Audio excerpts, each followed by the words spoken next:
Welcome to the Strategy Skills podcast. I'm your host, Chris Safarova, and our podcast sponsor today is strategytraining.com. If you want to strengthen your strategy skills, you can get the overall approach used in well-managed strategy studies. It's a free download, and you can get it at firmsconsulting.com/overall approach. And you can also get a McKinsey and BCG winning resume, which is a resume that got offers from both firms. As an example, if you are currently updating your resume, and you can get it at firmsconsulting.com/resume PDF.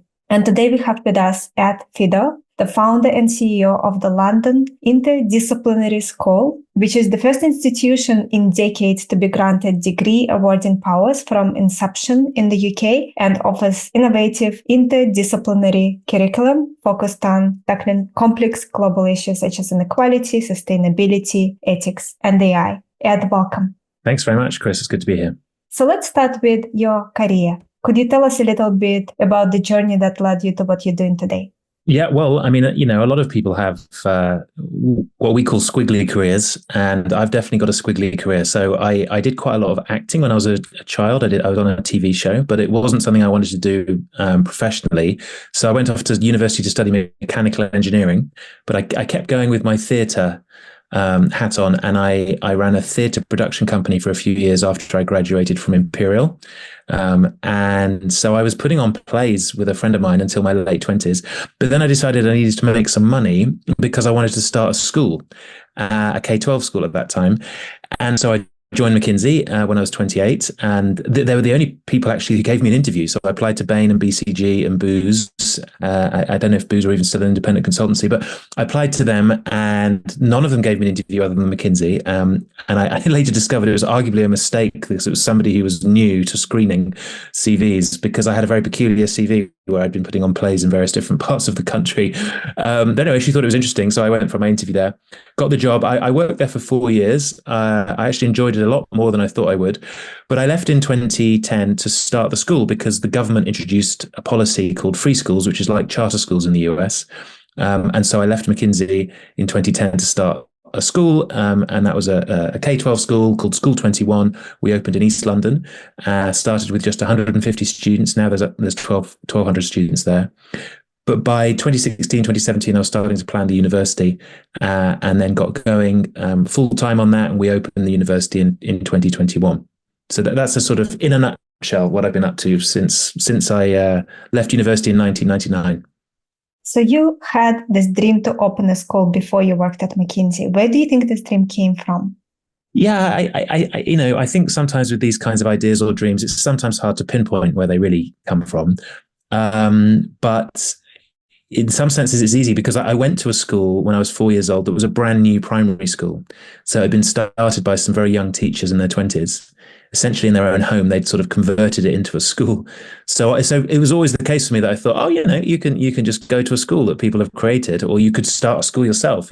So that was the first point. And the second point was that it was a wonderful place, and they had lovely values, and they really looked after us. But they were very, very focused on exam results, which is fair enough. But I also felt that there was a lot more that school could have given us in terms of mindset and attitudes, in terms of a sense of what was possible, rather than just this narrow focus on nothing matters except for grades and which university you go to, which felt to me like it was sifting people and ranking people, and it didn't really work for a lot of the people that were at the school. It wasn't really what they needed.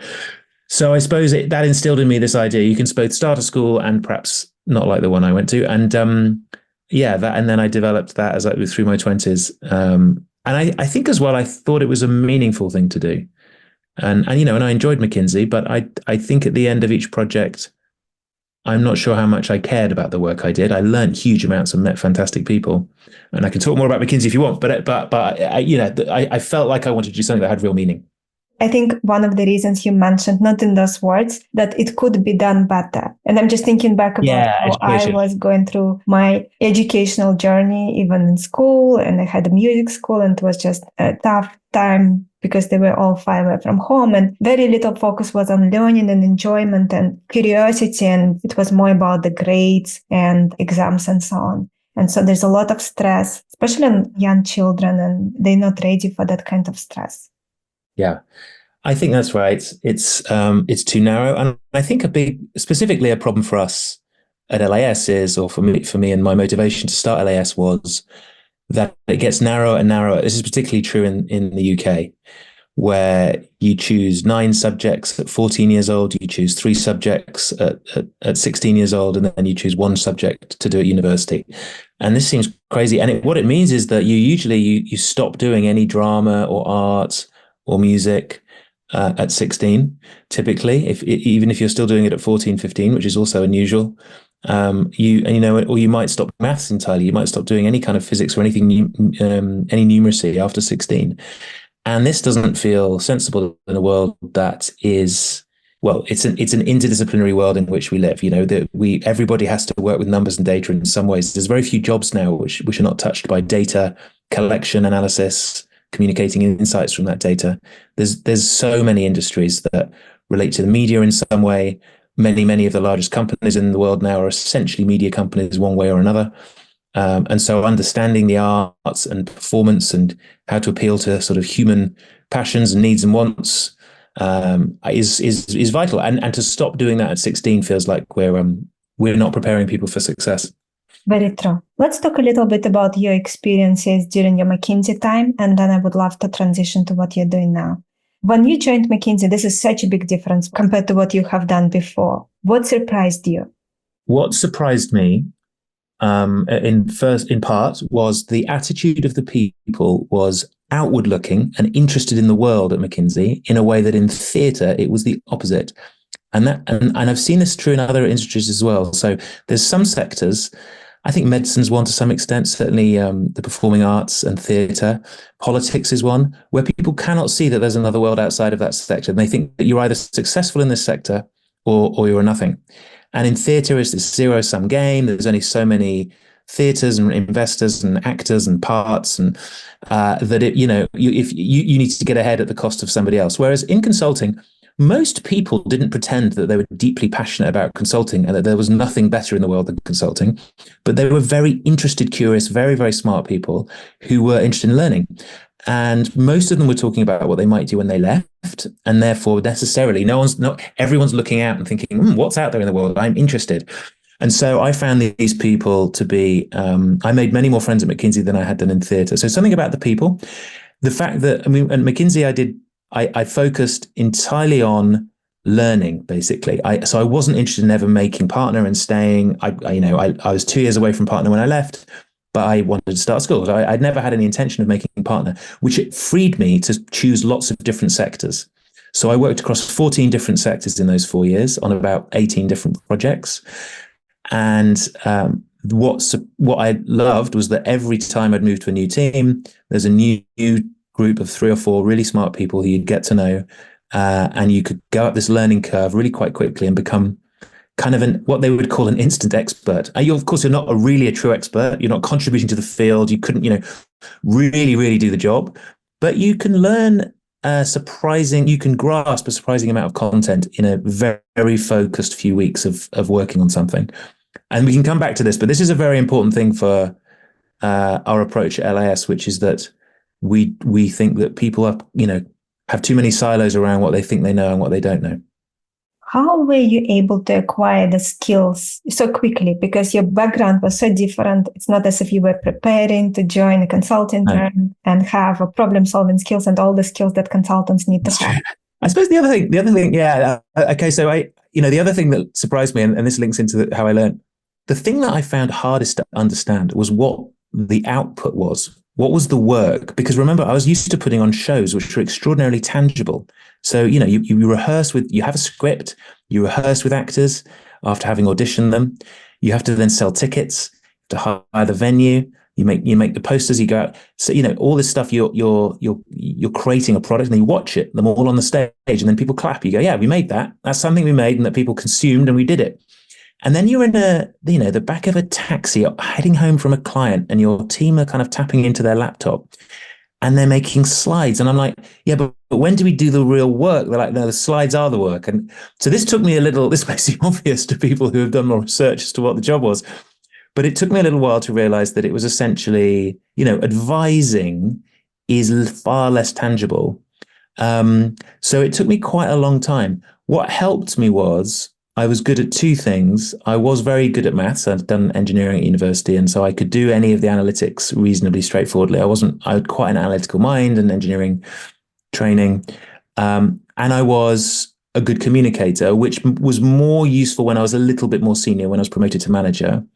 So then it was useful.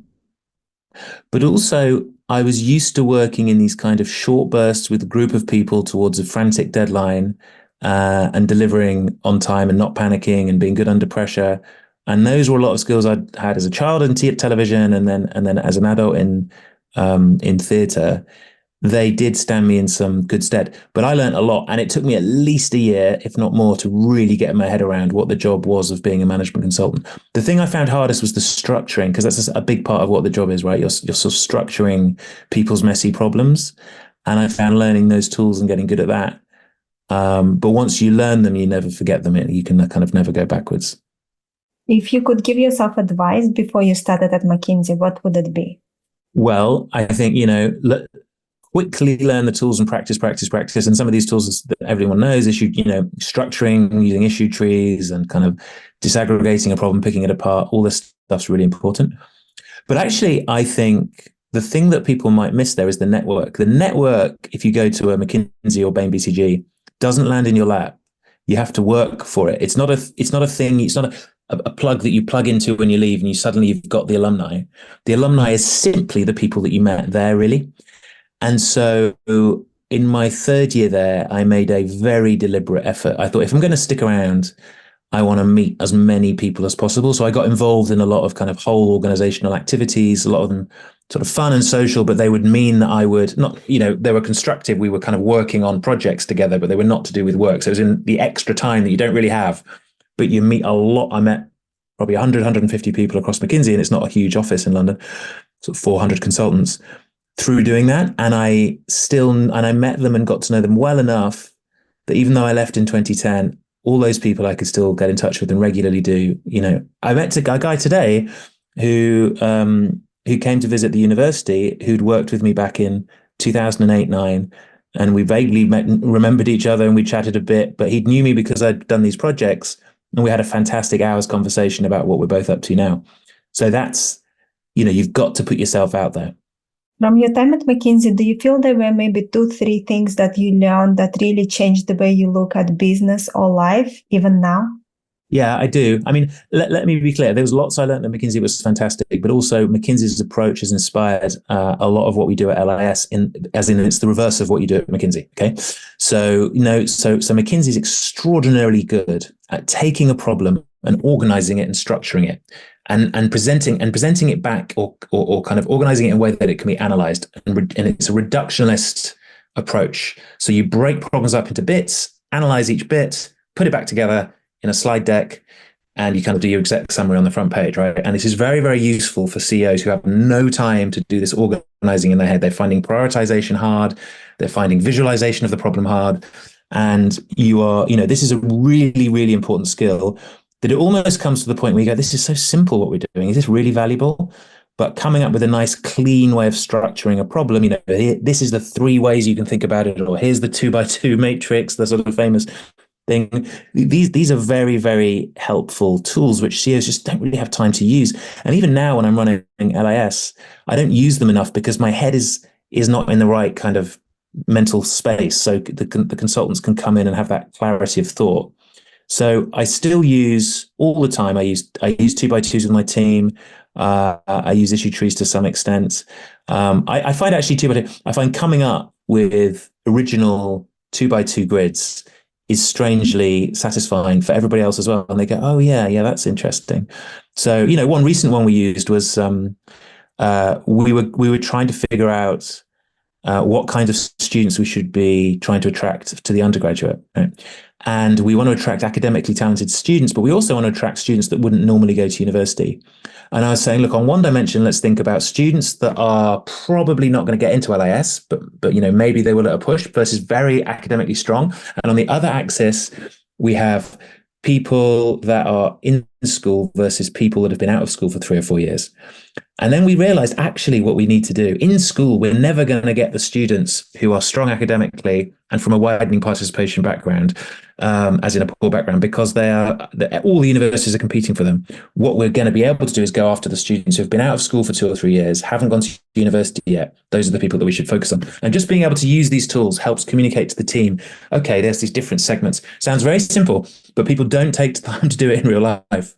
Definitely. Was it difficult to make the decision to finally go on your own after 4 years? You had good momentum going. You could continue. It was very easy. Just 2 more years. It was very partner. Yeah.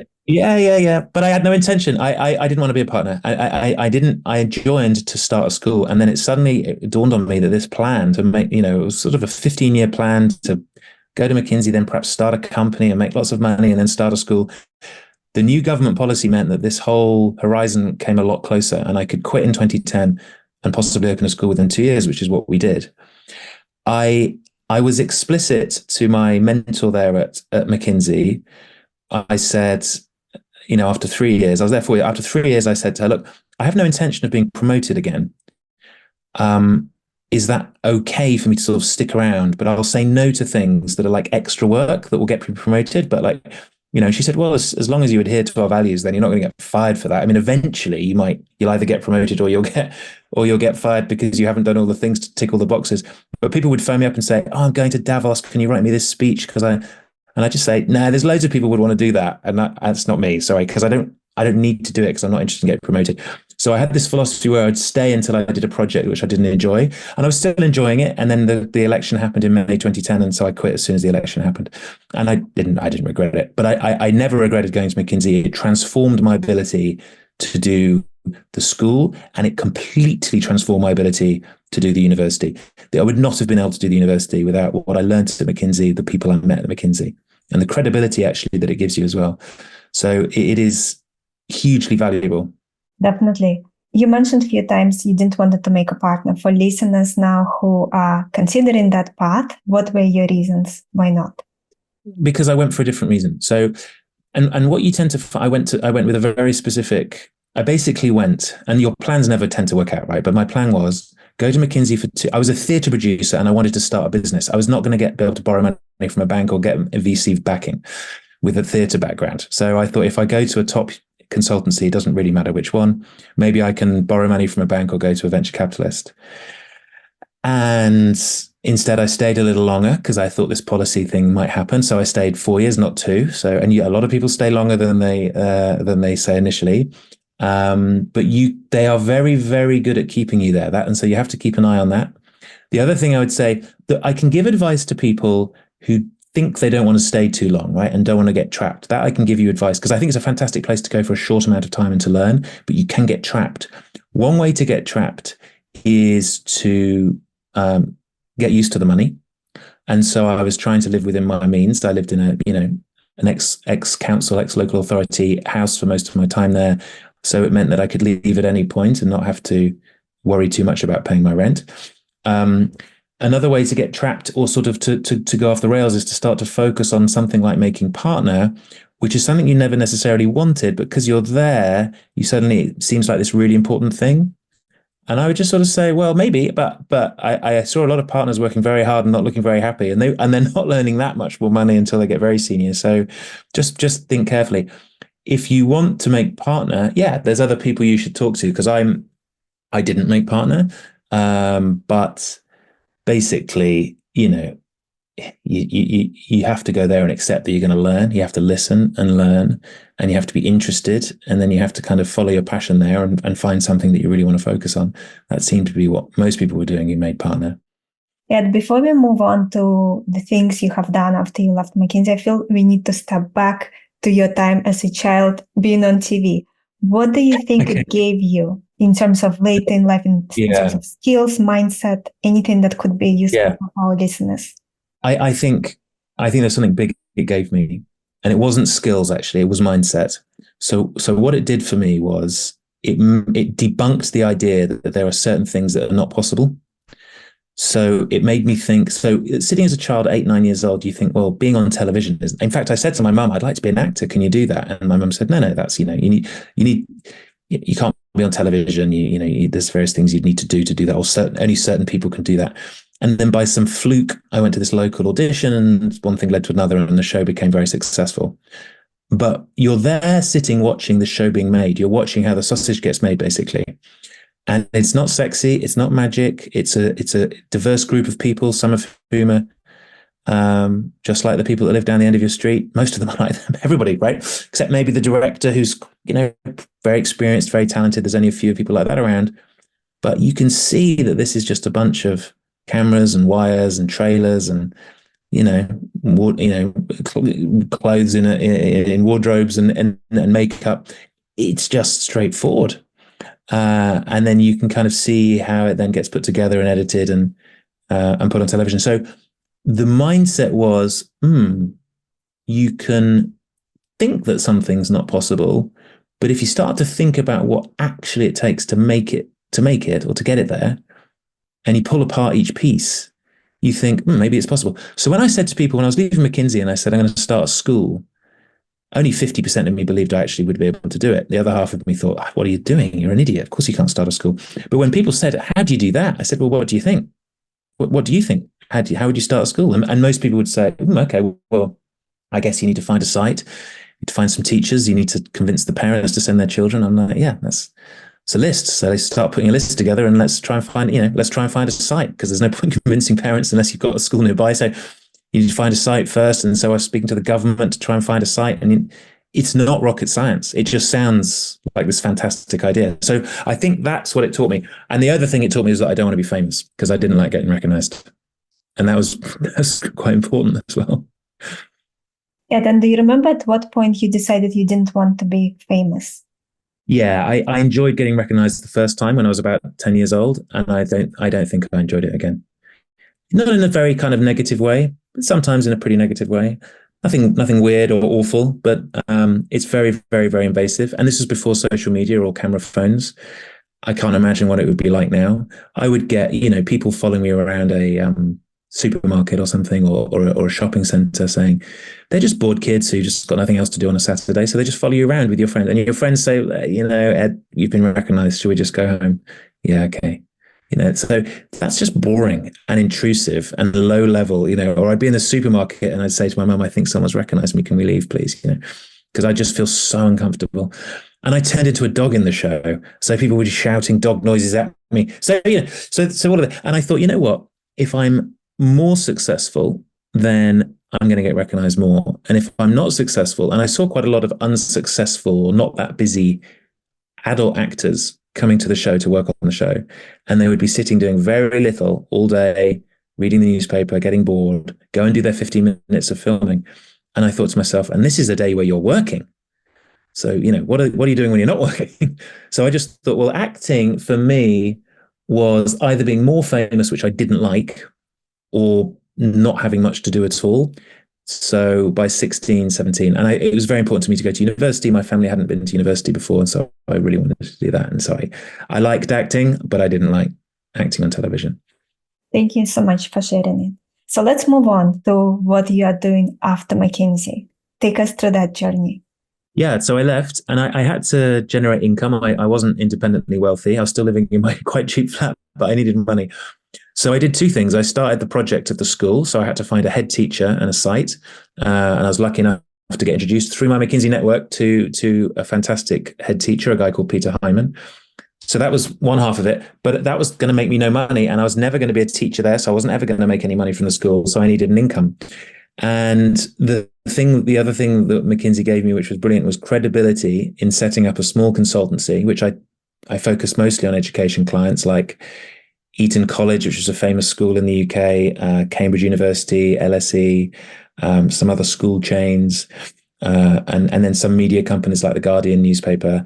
And I did some consulting projects using some old McKinsey colleagues sometimes to work as teammates. And so, yeah, I had a little consultancy company named after some teachers at my little school. And I ran that. Actually, I ran that for 6 or 7 years, and that paid my bills, helped me buy a house, paid for my food and my living, and paid for me to be able to spend 3 or 4 days a week working on the school for years. So that it was a modest income, but I was only working on it most of the time, one or 2 days a week. So I was doing that. And then we were trying to start school. And so then we opened the school in East London, in a very disadvantaged part of town, very ethnically diverse, but not very economically diverse. Everyone was pretty poor, sort of 20,000, equivalent, I suppose, of 20,000 US dollars household income. So not very wealthy at all. And we had a very different approach to education. So we did a lot of project-based learning, a big focus on speaking skills or oracy, big focus on the students' well-being. And we were quickly judged to be outstanding by the regulator in the country.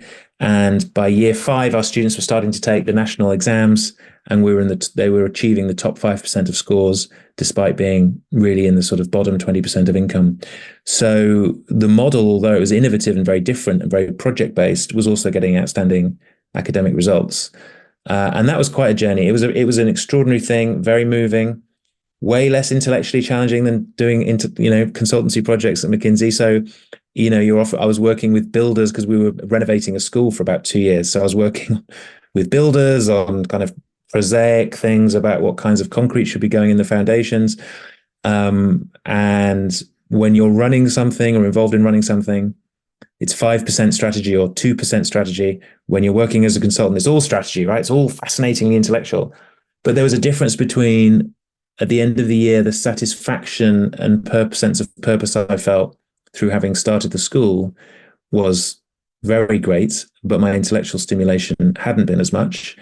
I would still really love my 1 day or 2 days a week going and doing consultancy projects because it was really testing my brain. So I liked having that mixture, but I really wanted to make sure that my next challenge combined purpose and intellectual stretch. And with the school, there was no way for you to generate income for you. That's why you had to have a consultancy firm on the side. No way. No, it was a state-funded school. Yeah, so I would go back to McKinsey alumni events, and they would look at me strangely, saying, "What's the EBITDA?" And I'd say, "There's no EBITDA," because it's not like a private school or an international school. It's a state-funded school, so it's just the same as sort of a school you go to for free. Your local school, but it's control. We could design entirely the curriculum, and we were running it basically without government interference. But we got money for every pupil that came from the government. But no one could make money. There's no way of making a profit, no. And there's no equity to sell. So although it was hugely successful, and we got to the point where 1,000 people, we had 1,000 visitors a year paying to come and look around and learn. These were teachers or school leaders. We were basically considered the most innovative school in the country by year 3, year 4. To some extent we still are, which is kind of sad because this shows there's not been much innovation. But yeah, no, there was no exit. It was a charity essentially. So what happens next? Well, then, so I'm sitting there in the school and thinking, a lot of our students are doing interdisciplinary projects. They're learning how to have an impact in the world and create work of value. And none of this will be recognized by the universities when they apply to universities. The universities in the UK are only interested in one subject. How good are you at physics, or how good are you at history?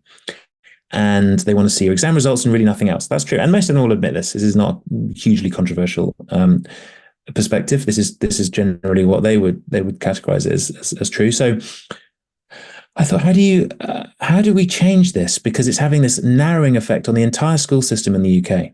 We just take it as read that we have to go from 9 to 3 to 1. So subjects. So how do we change it? Can we change what the universities do themselves? So I thought about that. I thought about, can I go into government somehow and legislate for universities to demand a breadth of subjects, or to understand their people's ability to work in teams? And because if the universities were to say, we need to understand your ability to communicate, your ability to problem solve, your ability to work in a team, if the universities demanded that, schools overnight would change everything they were doing to try and make sure they were training. It's the biggest lever in the entire education system is university entrance requirements. That's the biggest lever in the education system in the UK and in most of the developed world. But it is very hard to change because the control of that sits in the faculties, devolved away from the centre in the universities. So it's very, very hard to change it. So I thought, well, maybe we can start a new university from scratch. And then you start to think, well, then what do you teach? So then we said, well, let's go full interdisciplinary. So it's a degree where you study complex problems. You don't study subjects. So you study in term one, AI and ethics or sustainability. And then the next term, you move on to a different kind of urban challenge that, to looking at the complex challenges we get from the urbanization of the country. And then the students look at complex problems that they choose themselves. And they're having to use these different disciplinary perspectives, look at using data science or machine learning tools or law and ethics if they're, or philosophy if they're thinking about AI. Or they might be using material science and neuroscience if they're thinking about sustainability or inequality. And what we want to do is try and develop young people who have an intellectual breadth and an ability to make connections between subjects. So the task then was, how do we get the regulatory approval to do this? And how are we allowed to do something so wildly different? How do we fund it?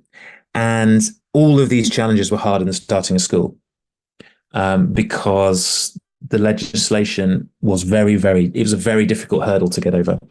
And actually we had to spend about £1.5 million and get a team and launch a brand and get students applying and hire academics before we even had regulatory approval. So it was a big chicken and egg situation, and we just went for it.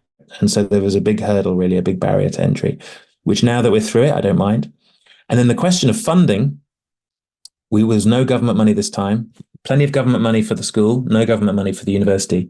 So I decided to this time set it up as a private enterprise. So we're funded by investors, family offices, and actually now one of the major business schools in France has just taken a third of the equity. So we've raised over the last 4 or 5 years about £25 million to get to where we are now, which is we just graduated our undergraduates and master's graduates, and so we're well on the way. But it's been a very different project in that sense to the school. And now you no longer need to run a separate business. Can it support your life?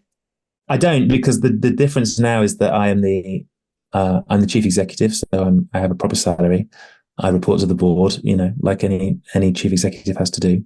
So I have a proper salary, and I also own equity, and so there's also the chance of be able to sell those shares later. But I don't. And with this job, being a chief executive, I don't have the mental capacity or the time to be doing the consulting anymore. So I had to let that go in around 2017. Once you got regulatory approval, what were the next few steps that had to be taken to get things going? So the trick we had to pull off was to try and create something that was seen as prestigious or a challenger to the prestigious universities, but that was new. And that is hard, because in the UK, most of the prestige of an institution is directly correlated with how old it is. You can actually look at this in the data you look at to prove this is how the grade requirements go up and up and up depending on how old the institutions are. So Oxford and Cambridge are the oldest institutions, St Andrews and places like that. And then you kind of move through the different ways of universities, and typically the grade tariff is a little lower each time. So we wanted to be harder to get in and try and create that prestige. So we had to try and take on those brands. So building a brand from scratch for a university is very challenging because you're dealing with the oldest brands in the world. I don't think there's older brands. Guinness drink is a very old brand. It's about 180, 100 whatever years old, but the Oxford and Cambridge are older. So they're about 1,000 years old. So you've got to take on these brands, which are very, very old and very established and very personal to people. So we had to put a team together and think about how we did that in an unusual way. So we didn't hire anyone from the education sector. We hired people actually with some backgrounds in FMCG brands. Our agency had mostly worked with restaurants in the past, but they were really smart and really got what we were trying to do. So we were really happy with how we created that initial brand. We had to get press. And we had to, fake it till we make it. So we were on the front page of the Times in early 2019 when we were only a team of 6 people. We'd raised about £200,000, So that, and it said, the UK's first new university in 50 years is going to launch, and it's looking for polymaths. And that was amazing momentum that we got. But you have to be brazen. You have to be brave enough to say, yeah, we're going to do this. And okay, this is a little ahead of wasn't ahead of the truth, but it was certainly ahead of the reality. Like, we were not ready. But when you're in the newspapers, people think, oh, this is happening. This is real. And that's very helpful to actually make it real. So you have to sort of slightly be ahead of things all the time. We had to recruit. So that, had to recruit students. So we had to get heads together with and figure out the way to do that. I had to learn about performance marketing, on social media and so on, was very important, particularly then for us. And we had to recruit faculty that were willing, academics that were willing to take a risk and leave Oxford and Cambridge and LSE and Berkeley and Harvard and all these places that they did end up leaving, and convince them to come. That was probably the easiest bit, which surprised me. There's a lot of risk-seeking academics out there who knew, but convincing 17-year-olds to take this risk, that's hard. To come and join you, for an undergraduate, that's challenging when they could go to an established university. What did it look like in terms of applications? So when did you start really gaining momentum with people applying and trying to get in? Well, I think we had a big surge on when we first opened because people wanted to be part of a completely new university. So we actually got 700 applications the first time out. And we still haven't matched that. So the first year was still the biggest intake because it got all this coverage in the press and people wanted to be the very first of a brand new university. The second cohort, third cohort, fourth cohort have been a little smaller. Next year, it looks like it's going to grow back up again to a new size. What's different is that in year 2, we launched a master's, and that is growing like crazy. So that's grown from 10 students to 40 students to 60 students this year, which is very fast for a master's. These are still quite small numbers of people, but that is still very quick for a new master's because it's older learners really get this idea of interdisciplinarity. So yeah, so we kind of, there were different markers about when you thought this is going to happen and it's going to be successful. One was when we were front page of the Times, although honestly, when I found out when I first saw the newspaper, it was the first time I realized we were on the front page. I didn't know until because I was there looking at it very early, and I just thought, oh my God, we're actually on the front page. And I actually felt completely naked. I felt completely vulnerable because I thought now's the time that everyone comes out of all of the kind of different rooms and says, this is why it's a terrible idea. But that didn't really happen. So that was a moment where I thought, gosh, and then you're on the radio and there's all the sort of, you get all the interest and you get all the excited people coming to you going, great idea, great idea. So that was a moment when we started to get students with straight A's applying, because that's something that I didn't necessarily know if that would happen. And then we had fantastic academics applying, and you think, wow, these people really want to be part of something. And I think the thing I learned from it is if you try and do something that sounds a bit impossible, you can attract some really extraordinary people. And by trying to be ambitious, people want to do things that are ambitious with their lives, so they want to be part of that. And then once you've got a small number of fantastic people, they attract other fantastic people because they want to work with them. And so you get this kind of upwards feedback loop. By the way, the opposite can happen very quickly. So as soon as you start hiring average people and they hire even more average people, the really good people want to leave because they don't want to hang out with all these average people. So, so then you get this downward feedback loop. But certainly in the early days, we could attract almost anyone we wanted because they thought, yeah, I'll try and do that. I'll open a university. Let's do that for 2 or 3 years. That sounds mad. And there's all these smart people trying to do it. So great. And then you start to think, wait a minute, we can do it with these people. We can do it with this team. What was the most challenging during those early days? I think there was a few moments. There was one moment when we thought the regulator maybe didn't really want us to exist. And this was because we'd done a lot of the hard work, the hard things that the regulator had asked. And we fell down on essentially the easiest bit, which was the administrative bit, the bureaucracy. We fell down on that because we were a startup and we were really bad at bureaucracy and we just missed a lot of things we were supposed to do. And it looked at one point that they were just not going to let us through. And I remember going outside on my balcony after a certain call and just crying, thinking, such a shame. We've got such a great team. There's all these students who are interested and it's not going to happen. So that was a challenge. And I was frustrated because it was such a silly reason. And I thought to myself, that they should want us, right? We've got a good idea and we're a good group of people. We're high quality. We're going to really look after the students. But, I thought, and my co-founders were saying to me, we're toast. It's not going to happen. We should probably move on and do something else. And we had to delay a year. In fact, I forgot that even. We had to delay a year. And it's funny, at the time, it seemed like the end of the world, having to delay a full year and say, well, we're not going to open in 2020. We'll have to open in 21. But some really good mentors of mine, some friends, one or two said to me, within a year or two, you'll have forgotten that you had to delay a year and it'll all be fine. And there I did. I just forgot again. I've already forgotten. In 2024, I've almost completely forgotten that we had to delay a year because you move on so quickly. But that was difficult. And I was frustrated because I think momentum is very important and we had it. And then the regulator punctured the balloon and we had to delay a year and we had to generate all that momentum again. And that is when it really, in terms of leadership, I think it's in those times where you have to really be a leader, because you have to phone the investors, you have to phone the journalists that you just told we were definitely going to open in 2020. You phone them up and say, no, we're not. Sorry, that's not quite right. You phone all the students we phoned all the students that had applied. We phoned 700 students, the team. I didn't do all those calls. And that's hard. And you have to look the team in the eye, go, we're going to do this, but we're going to have to do it a year after we planned. Then COVID came and I was glad that we delayed, but that I didn't know at the time. It was late 2019 that we delayed. It was a very difficult decision. So interesting, it happened just before COVID. So how did you fix that problem with the regulator? So we basically, it wasn't clear to us. So there are some problems where I think it's all about playing by the rules. And there's other problems where you sort of reject the rules and you say, we're going to go in a different direction. We actually don't agree with the rules. We think the rules need to be rewritten.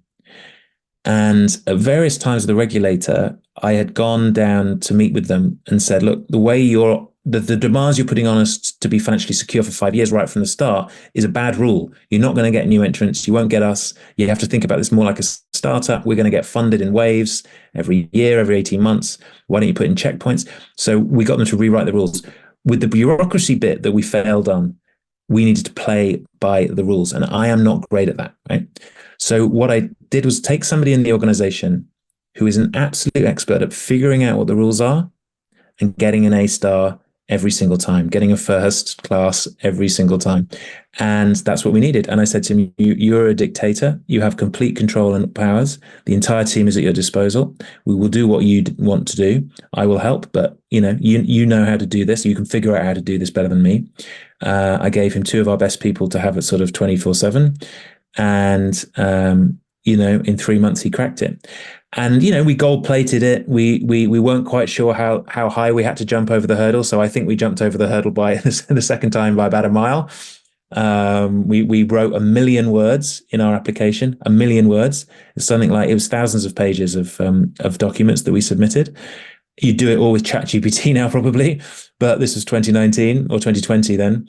And, that's how we solved it. So it's a sort of, I wouldn't even call it a complex problem. This was a complicated problem which required a certain expertise, which I didn't have. We also got better external advisors, and we just said, look, we are going to get an A-star. We're not even worried about getting a pass. We're going to make sure that we pass this, because otherwise we're dead. Because if we would have failed it the second time, we probably would have packed up and gone home, right? So, and then in the meantime, I'm focusing on all the slightly more complex things of how do you get a 17-year-old to come? How do you build a brand that's prestigious but new? These are messier problems. And basically hived off this team to think about this much more structured, bureaucratic problem. Anything else you want to share that maybe you wish I asked you and I didn't? Well, I mean, a little bit about our new MBA, if I may just talk about that. So we're now launching a challenger to the MBA. I met a lot of people at McKinsey who'd done MBAs and they'd had a fantastic time almost entirely. But with both what they'd learned and what I learned at McKinsey, which was hugely useful, I felt there was a chance or an opportunity for people to go and learn something that was more about messy, complex problems than neat and tidy case studies. That you could kind of learn about from the past that were written on 10 or 20 pages, that was more focused on systems, that was more focused on the shifts that are happening in the world. So we're launching a new MBA next year. You can't apply yet, but you will be able to from February next year, which is where you'll learn the physics of the energy transition. You might learn some of material science and look at sustainability. You will learn about the human condition and how humans interact with artificial intelligence and how intelligence is evolving. you would learn about trust and the sort of falling of, or the decreasing trust in global institutions and the impact of that on organizations, governments, and businesses. So this is an MBA where you would kind of really broaden your range intellectually. And we think the modern leader, the leader of the future, needs a much broader intellectual range and needs to be able to embrace complexity rather than just oversimplify. So yeah, that's my pitch. It's still quite new, but we launch in the new year. So we'd love your listeners to look out for that. What is your vision in terms of what you want to do within 10 years, 20 years? Do you have that already, or are you currently just focusing on launching the MBA program? You mean for LIS or me personally? For you personally. I think for the first time in my life, I don't have a vision of what I want to do, because I was thinking about the school for a long time. I was thinking about the university for a long time.